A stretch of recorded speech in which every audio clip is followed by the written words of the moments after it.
Hola a todos, bienvenidos a este quinto y último video del quinto y último bloque que tiene por nombre la empresa pública.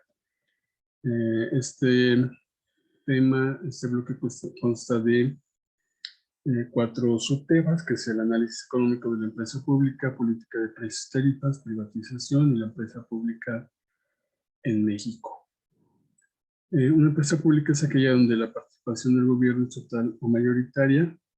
Las empresas públicas se crean usualmente con la motivación de brindar bienes y servicios de primera necesidad a la población, y no confundir con el concepto de que una empresa pública también es aquella que cotiza en las bolsas. Entonces, bueno, por el tipo de nuestra clase, entenderemos por empresa pública la de participación del gobierno, pero insisto, también las empresas que cotizan en bolsa son llamadas públicas, ya sean precisamente públicas o sean privadas. Con esa aclaración, continúo. Por empresa del Estado, debe entenderse toda persona jurídica, pública o semiprivada, creada por el Estado, que realiza habitualmente actividades comerciales o industriales, o que tiene a su cargo la prestación de servicios públicos de esa índole.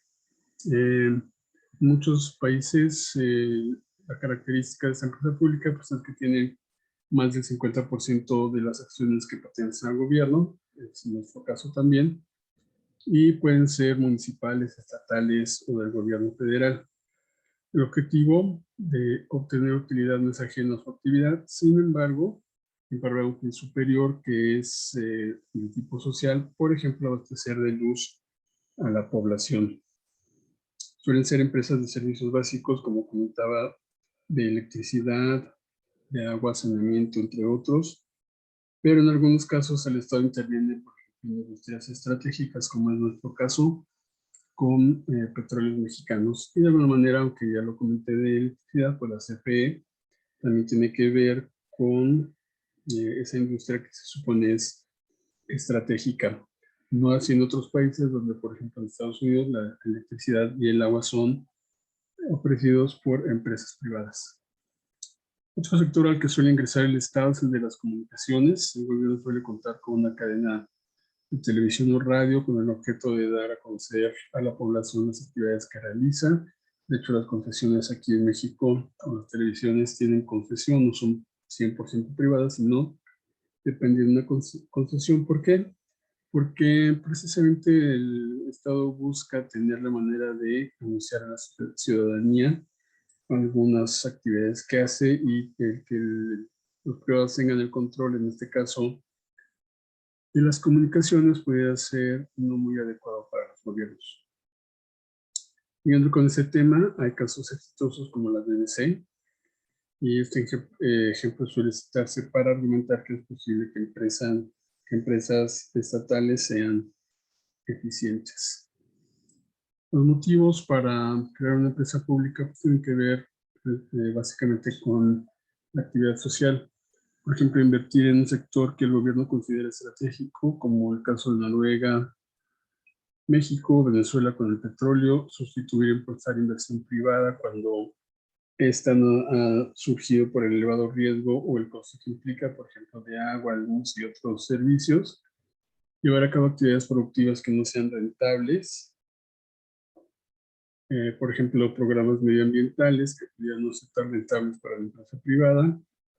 Dominar un llamado monopolio natural por sus altos costos y buscar mayor igualdad de oportunidades en la economía.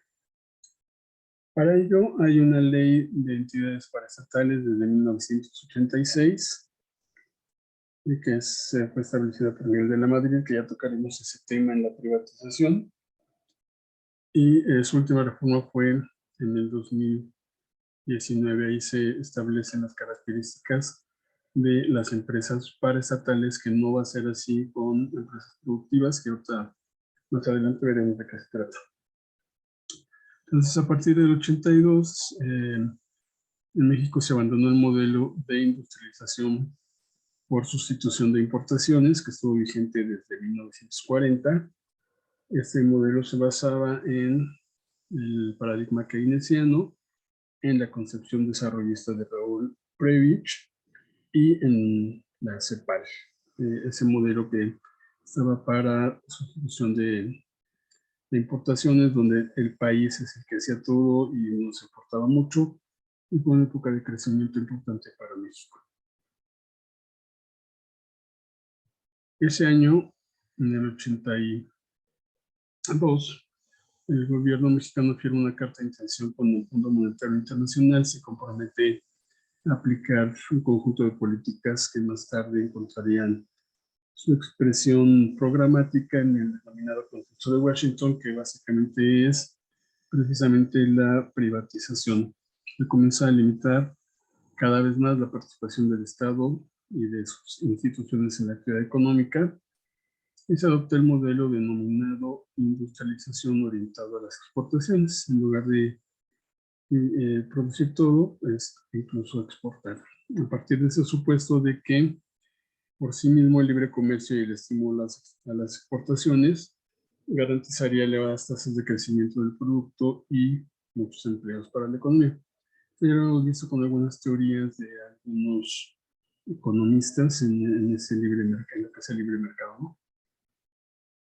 Tomando como referencia a Musgrave y a otros autores, el Estado desempeña tres funciones, que son mantener la estabilidad macroeconómica, intervenir en la asignación de recursos, es decir, evitar que haya monopolios y demás, y redistribuir los incentivos en la economía, y ocuparse de la forma en que los bienes producidos por la sociedad se distribuyen en cada sector, es decir, tratando de ser eficientes y con equidad. Y en el caso mexicano se dice que hay que agregar una cuarta función, que es la de regular o moderar los mercados para garantizar que exista competencia.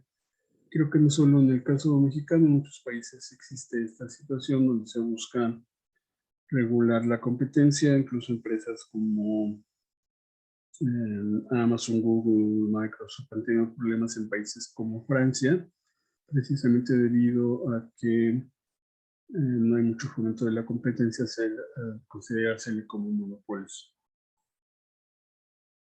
Nuestro segundo tema es la política de precios y tarifas. Aquí nada más comentaré, bueno, primero que es una tarifa que es algo que el usuario paga, ya sea por un bien público, un servicio o privado. Ese es el concepto de una tarifa. Por ejemplo, que tener en cuenta es básicamente un precio, ¿no? Porque es lo que se paga. Pero cuando hablamos de telefonía, por ejemplo, hablamos de tarifas. Cuando hablamos de electricidad, también hablamos de tarifa. Por eso se habla ahí de que puede ser público o privado.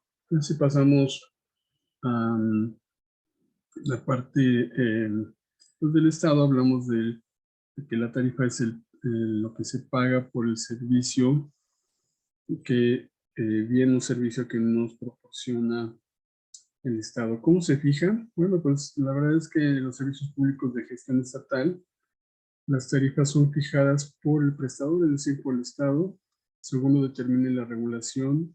En cada caso, la autoridad pública es la que fija las tarifas, puede ser la administración central o la entidad estatal que presta el servicio, es decir, CFE, Pemex, Seguro Social, ISSSTE, son los que fijan sus tarifas, o puede ser con la administración central a través de, perdón, en este caso, de la presidencia y las secretarías, o del poder ejecutivo, por llamarlo así, directamente con las secretarías.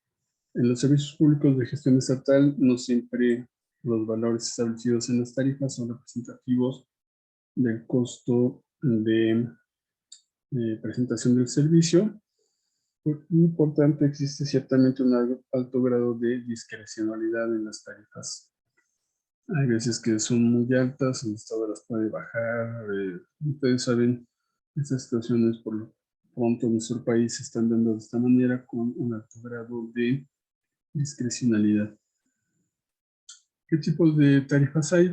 Bueno, podemos encontrar los siguientes tipos. Una tarifa plana, que es un importe que se paga regularmente, variable, en función de utilidad y uso.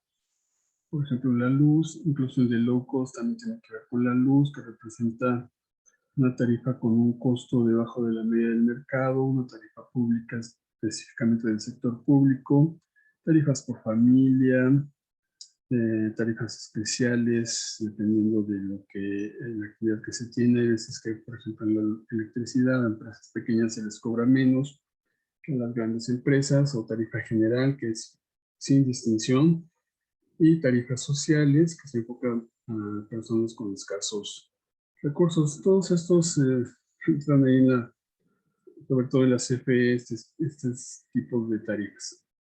Por tanto, el concepto de precios y tarifas públicas en el ámbito de contabilidad, derecho financiero y otros afines es que son los valores monetarios de los bienes y servicios producidos por las entidades del sector público. Esas tarifas también tendrían que ver con el control de precios que incluso estamos viviendo. El control de precios es un sistema por el cual el gobierno fija la tarifa a pagar por una mercancía o puede establecer una cotización mínima y una máxima. Así las empresas del sector deben obedecer dichos parámetros, ¿no? Entonces nos parece que estuviera ajustado a lo que está pasando ahorita. En otras palabras, el control de precios es una situación en que el Estado determina el precio o el rango de precios. De ese modo se exige que toda la transacción siga la misma norma establecida. No es muy común actualmente en la mayoría de los países. Nosotros acabamos de ver que en el nuestro pudiera resultar común. Sin embargo, hay ciertos bienes y servicios que, por estar relacionados al bienestar de la población, sí son regulados, aunque con ciertas consecuencias, como hemos comentado en temas anteriores. Nos referimos, por ejemplo, a los servicios básicos como el agua y la electricidad, y yo agregué y actualmente el gas. ¿Cuáles son las ventajas? Bueno, tiene ciertas ventajas. Es una forma en la que el gobierno se asegura de que el producto sea accesible a la población. Los ciudadanos y empresas tendrán menos incertidumbre en cuanto al costo y evitar que un producto de importancia para la población se eleve fuertemente por escasez en su caso. Sin embargo, hay ciertas desventajas, como precisamente el mercado negro. En cuanto a tarifas, de las dos empresas principales de servicios, de productos, hay una ley del Servicio Público de Energía Eléctrica, y ahí se indica cómo se fijan las tarifas. Por ejemplo, en esta de electricidad, dice que la Secretaría de Hacienda, con participación de las de Energía y de Economía y a propuesta de la Comisión Federal, fijará las tarifas, su ajuste o reestructuración de manera que tienda a cubrir las necesidades financieras y las de ampliación del servicio público y el racional consumo de energía. Asimismo, se dice que la Secretaría de Hacienda podrá fijar tarifas especiales en horas de demanda máxima o demanda mínima, o una combinación de ambas. Repito, está en una ley que es denominada del Servicio Público de Energía Eléctrica, en su artículo 31. Y en el 32 dice que el ajuste, modificación y reestructura de las tarifas implicará la modificación automática de los contratos que estuvieran celebrados, pero que en ningún caso serán aplicables las tarifas mientras no sean publicadas en el diario oficial y cuando menos en los periódicos de circulación nacional. En cuanto a la Ley de Petróleos Mexicanos, el artículo 13 indica que el Consejo de Administración, que es su órgano supremo, será el responsable de definir políticas, lineamientos, visión estratégica, empresas productivas y empresas filiales. Y podrá, en el segundo artículo, en la fracción séptima, fijar y ajustar los precios de los bienes y servicios que produzcan o presten Petróleos Mexicanos y sus subsidiarias, o bien las reglas para tal efecto, salvo que deban determinarse en términos de las leyes de la materia. Bueno, obviamente en nuestro caso vimos que el presidente es quien lo hace, y bueno, pues después se le pide a Pemex que, de acuerdo con la ley, también es el presidente quien establece tanto en CFE como en Pemex al director general. Entonces, digamos que tiene facultades para anunciarlo sabiendo que van a hacerle caso, ¿no? El 19 de mayo, por último, en esta cuestión de precios y tarifas, se decreta en el diario oficial que hay un cambio en el artículo 10º de la ley de hidrocarburos, publicado en el diario oficial en el 2014. Con este cambio se deroga la facultad de la Comisión Reguladora de Energía para sujetar a principios de regulación simétrica las ventas de primera mano de petróleo o sus derivados, así como su comercialización. En otras palabras, recuerden que pues, hay algunas desavenencias entre el presidente y algunas comisiones autónomas, pero bueno, pues, en el 2021 le quita esa facultad en el 19 de mayo, un par de meses, le quita esa facultad a la comisión para que sea Pemex a través de consejo quien lo defina. Nuestro tercer tema es la privatización. El término privatización suele emplearse en un sentido amplio para hacer referencia a la venta de las empresas del Estado a particulares. Los objetivos de una privatización son fortalecer las finanzas públicas, canalizar en teoría esos recursos de forma adecuada a áreas estratégicas y prioritarias del sector público, eliminar gastos, promover productividad, mejorar la eficiencia y potenciar la modernización de las empresas. Cuando el Estado tiene pocos ingresos y tiene muchas empresas, se le llama esa brecha fiscal, donde gasta más de lo que ingresa, en parte porque tiene que destinar recursos a estas empresas y bueno, de ahí surge también la idea de privatizar. En el cenit de las empresas paraestatales, en el sexenio de José López Portillo, había 1,150 empresas, que también era una exageración. Tenían que ver con petróleo, petroquímica, minería, electricidad, telefonía, comunicaciones, ferrocarriles, líneas aéreas, química, automotriz. Teníamos, pues son jóvenes, pero teníamos nuestros propios autos, acero, azúcar, bienes de consumo, banca, comercio y diversos servicios. Había fábricas de llantas, de bicicletas del gobierno. Y bueno, pues ninguno estaba en números rojos. ¿Por qué? Técnicamente, pues porque el gobierno le metía recursos del presupuesto y siempre está, bueno, de por sí estamos con déficit, estábamos con mayores déficits. Perdón, ando un poco irritado de la garganta. El proceso de privatización tiene 3 etapas, la primera de 82 a 88, la segunda de 88 a 94. En la primera, ahí se privatizan empresas de diversas índoles, en la segunda pues ya se amplían a una gran rama de la industria y los servicios, la privatización, y en la tercera un poco ya menor el número de empresas que se privatiza porque también pues ya quedan pocas.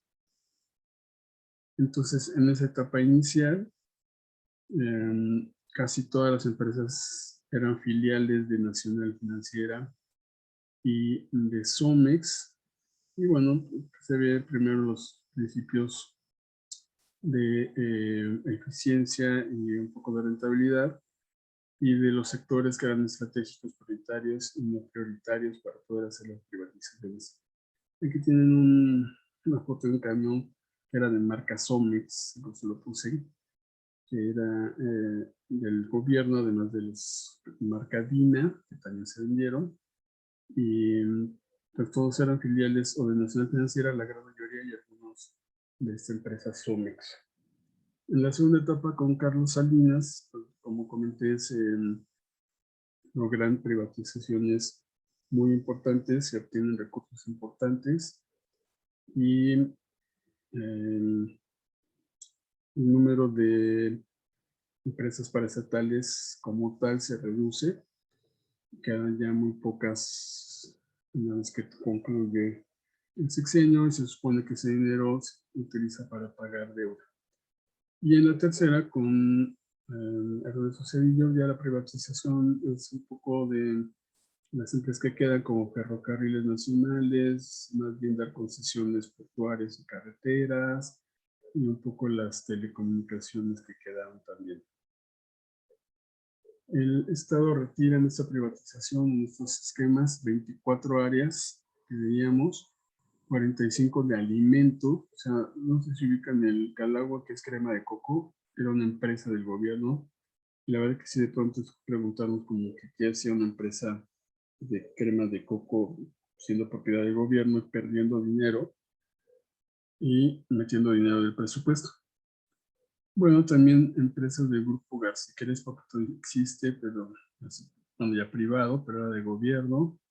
Productoras de refrescos y aguas, 21 ingenios azucareros, 14 procesadores de alimentos, 5 empresas agroindustriales, 3 automotrices, que era alrededor de México en esa alianza, digamos, con Renault, vehículos automotores mexicanos también, equipos automotores, 10 empresas productoras de electrodomésticos, hagan favor, y Grupo Cóndor, que eran productoras de bicicletas y sus partes. Entonces también había una serie de empresas que no eran realmente necesarias ni estratégicas. Entonces, bueno, como ya comenté, desde 88 con Carlos Salinas empieza esa idea de la privatización, aunque también es una moda a nivel mundial por todos los cambios que hay, de la Unión Soviética a Rusia, de Margaret Thatcher en Inglaterra, de Reagan en Estados Unidos, y todo eso pues era una tendencia hacia la privatización, hacia, digamos, el capitalismo en una expresión mayor. Y como decía, bueno, pues en ese sexenio de Carlos Salinas, donde se da la mayor parte de la privatización con ventas de activos que eran del gobierno por alrededor de 20,000 millones de dólares. Comentaba de los ferrocarriles, de líneas aéreas como Aeronaves de México, como Mexicana de Aviación, como Grupo Vina, los ingenios, algunas fábricas de carros de ferrocarril, una serie de empresas que se vendieron en ese sexenio que ahorita comentaré algo al respecto para que lo puedan pensar. Las 18 instituciones bancarias, 44 grupos financieros fueron los que solicitaron compra de estos bancos, donde se vendieron Banpaís. Muchos mantienen el nombre, más bien creo que ya ninguno mantiene el nombre, donde solo Banorte de los que tienen ahí. Ningún otro creo que ya tiene el nombre que tenía anteriormente. Bueno, se vendieron todos los bancos. Algunas privatizaciones fueron exitosas, pero pues otras fueron muy cuestionadas, ¿no? Depende del punto de vista. Por ejemplo, el de Telmex, aunque si vemos los reportes del ingeniero Slim, pues se dice que Telmex estaba tecnológicamente mal, o sea que realmente pagó mucho por la empresa. Entonces están las dos posiciones donde fueron cuestionadas la de Telmex para dejar un monopolio, y por otra donde el comprador sí me vendiste realmente basura y se tuvo que invertir una cantidad muy importante de recursos para que pudiera mejorar, ¿no?, la tecnología.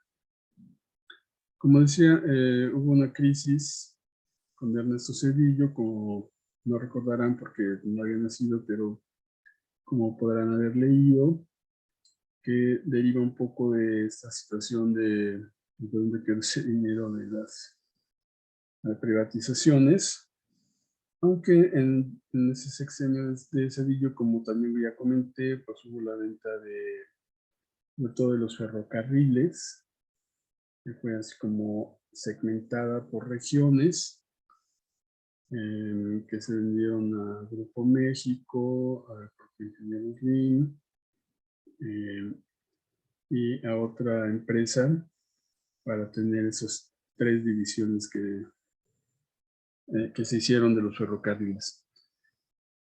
En ese sentido de la privatización, yo les pido, les sugiero que vean por favor estos 2 videos que voy a subir. Uno es la decisión del presidente en el sexenio de Salinas y la decisión del presidente en el sexenio de Cedillo, donde se habla precisamente, sobre todo en el de Salinas, de cómo fue la privatización y un poco en el de Cedillo de cómo tuvo que lidiar con ese efecto o con esa consecuencia de las privatizaciones.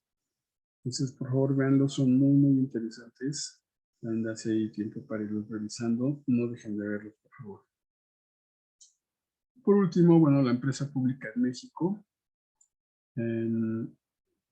Comentar que en el diario oficial de la Federación que pongo están definidas las empresas paraestatales, primero como organismos descentralizados, sectorizados, no sectorizados, considerados Instituto Nacional de Salud, considerados centros públicos de investigación. La verdad es que ya no hay muchos que podríamos decir que eran como el tipo de empresa productiva o privada, salvo Pemex y CFE.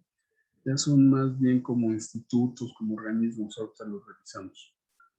Un segundo grupo son empresas de participación estatal mayoritaria, donde se segmentan en participación estatal mayoritaria no sectorizada, mayoritaria consideradas instituciones de banca de desarrollo, que ahí sí precisamente son los bancos de desarrollo, de la financiera, Bancomex, Banco del Bienestar, Banobras, Banco del Ejército. Empresas de participación estatal mayoritaria consideradas instituciones nacionales de seguros y consideradas centros públicos de investigación. Y un tercer grupo es el de fideicomisos públicos considerados centros públicos de investigación y otros que forman parte del sistema bancario mexicano como FIRA, como FIDEC, como FONATUR, y que son parte de estas empresas consideradas como paraestatales. Y por último, precisamente las empresas productivas del Estado, que es diferente, ahorita lo vemos, de una empresa paraestatal.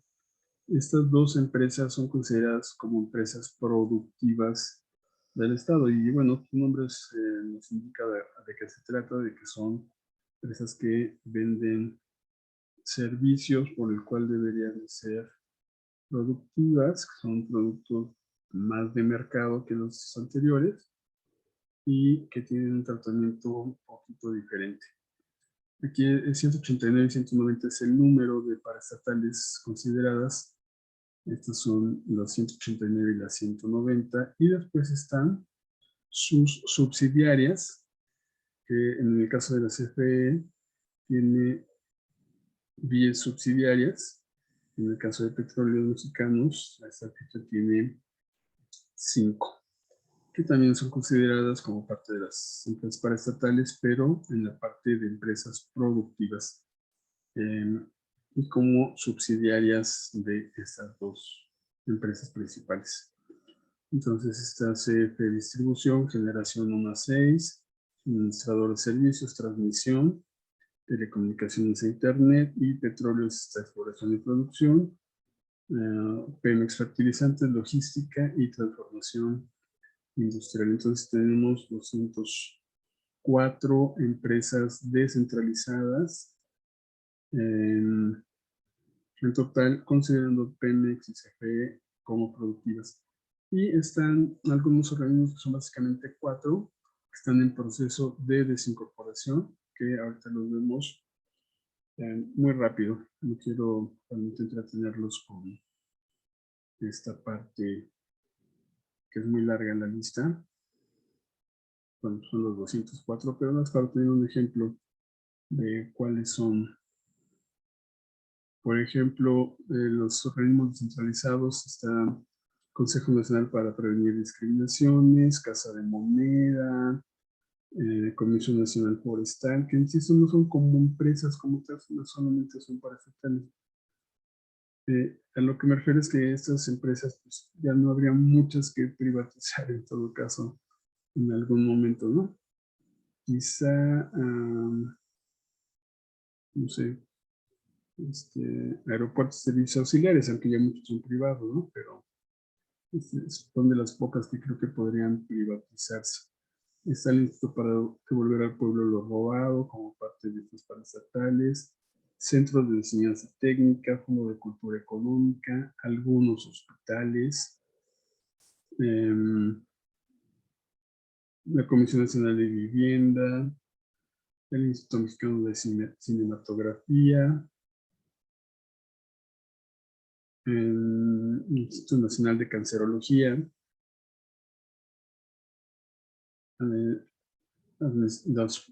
los puertos, y son sociedades anónimas. A lo mejor aquí también podría haber posteriormente algún lugar del tiempo, otra privatización. Laboratorios Biológicos y Reactivos de México, en la Secretaría de Salud, Centros de Integración Juvenil, Estudios Churubusco, que estos también podrían pues, venderse de alguna manera. Los fondos que comentaba. Y así tenemos todas las empresas consideradas paraestatales, por último CFE y Pemex que ahorita tocamos, y los que están en proceso de desincorporación, que es Ferrocarriles Nacionales, porque realmente ya no existe, la Lotería, ProMéxico y Consejo de Promoción Turística de México. Ahí tienen la liga, estas son todas las empresas paraestatales. En el caso de CFE y Pemex, comenté, estas son consideradas como empresas productivas y estas empresas productivas del Estado son aquellas cuyos dueños es el Estado, en el cual participa en un mercado con el resto de las empresas privadas y como el resto de las empresas privadas, es decir, a mercado. En general, aunque ya vimos que esta situación de que son del Estado y que el Estado puede establecer un precio, aunque los particulares también pueden fijar sus precios, pero no tendrían consecuencias. En una empresa privada que mantuviera sus costos, más bien sus precios fijos y sus costos crecientes, pues quebraría. En el caso del gobierno, pues le mete el presupuesto y ya no quiebra, ¿no? Y digamos que es una situación para analizar en la cual se crea una desventaja para las otras empresas. Estas empresas, a pesar de que el Estado es el dueño, tienen características como ser empresas privadas y no tanto de empresas públicas, al no pertenecer como tal al sector paraestatal y se rigen bajo sus leyes y bajo leyes mercantiles. Características: son propiedad exclusiva del gobierno, son creadas por el Estado, tienen personalidad jurídica, patrimonio propio, autonomía técnica, operativa y de gestión, tienen un nombre, un ámbito territorial, domicilio, patrimonio y objeto como las empresas privadas. Dentro de estos diferentes tipos de empresas están estas productivas, que tienen fundamento en el artículo 25 de la Constitución, y donde se establece que el sector público tendrá a su cargo de manera exclusiva las áreas estratégicas que se señalan en el artículo 28 de esta misma Constitución, de nuestra Constitución, manteniendo siempre el gobierno federal la propiedad y el control de los organismos y empresas productivas del Estado. Que en su caso se establezcan, y bueno, ahí sigue. Aunque como sabemos, pues la Constitución se cambia cada rato y bueno, quizá en otro gobierno se decida vender, no lo sé, o se decida mantener. Esto está en este momento así por los artículos 25 y 28. Y en este 28 se le da al Estado, dejándolo solo como administrador, no solo como administrador, sino como dueño de estos recursos, y como comentaba, el Ejecutivo Federal es el que puede nombrar a los directores generales de estas dos empresas, de Pemex y de CFE. ¿Okay? En el 2013 es cuando se les da un carácter empresarial, donde pueden hacer, pues decía, básicamente las actividades de una empresa tradicional privada. Esto es relativamente nuevo, estamos hablando de 2013 y algunas adecuaciones que se hicieron. Y como decía, el presidente es quien puede nombrar o remover, o el órgano de gobierno, cualquiera de los dos, a los directores generales de estas dos instituciones. Tienen autonomía presupuestal, aunque están sujetas al balance financiero y techo de servicios personales que dispone la Secretaría de Hacienda y que aprueba el Congreso. Se supone que son de tipo empresarial porque su administración y estructura corporativa, de acuerdo con la ley, también deben ser acordes con las mejores prácticas a nivel internacional, asegurando su autonomía, como ya había comentado, técnicas de gestión, así como un régimen especial de contratación para obtener los mejores resultados. En pocas palabras, deben ser empresas rentables al dárseles esa característica de ser una empresa que compite en los mercados. Bueno, por último, pueden revisar estas leyes, las cuales dejaré en la plataforma por si quieren verlas. Ahí están las referencias bibliográficas. Y bueno, pues cualquier comentario que tengan sobre esto, estoy a sus órdenes. Y bueno, pues repito, fue nuestro último video. Espero que el curso haya sido atractivo para ustedes, que hayamos conocido y aprendido cosas nuevas. Y seguimos en contacto a través de la plataforma. Que tengan una muy buena semana.